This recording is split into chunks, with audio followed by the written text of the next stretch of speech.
ममता बानर्जी जितिए बोली किए भावुला कांग्रेस चाहूला ममता बानर्जी हारतु वामपंथी चाहूले ममता बानर्जी हारतु बीजेपी चाहूला ममता बानर्जी हारतु माने आप देखिए एमती एक निर्वाचन था विरोधी हूँ बा शासक माने जितक विरोधी ममता बानर्जी समस्त चाहूले सी हारतु राहुल गांधी चाहूले ममता हारिला आम पश्चिमबंग में आमर टे मजबूत हम स्थिति वामपंथी चाहिए जे ममता बानर्जी जो आम उठी पाइलुनी ये हारीगला आम पुणी उपरकू उठू ये समस्ते जन को हरवाई चाहिए से आपन कौन शक्ति अटकई पार ना आपड़ कहे जे पूर्वर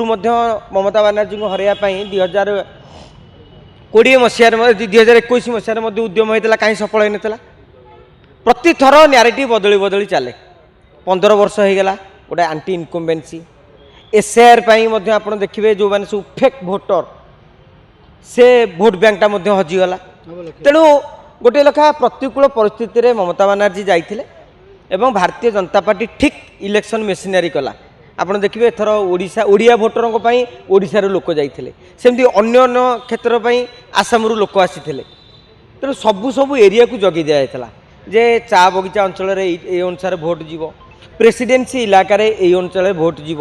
हिंदू बहुल अंचल अनुसार भोट जीव तेणु भारतीय जनता पार्टी प्रति क्लस्टर अनुसार स्ट्राटेजी करदेला जे एठी श्रीराम नाराटा देदेवा एठी हिंदुत्व को कमे दे विकास फंडामेंटाल टी आगू नहीं जावा तेणु सबू सब प्रकार जो अंक कषि गत थर जोटा भूल होता जमी 2019 भारतीय जनता पार्टी अंक भूल होता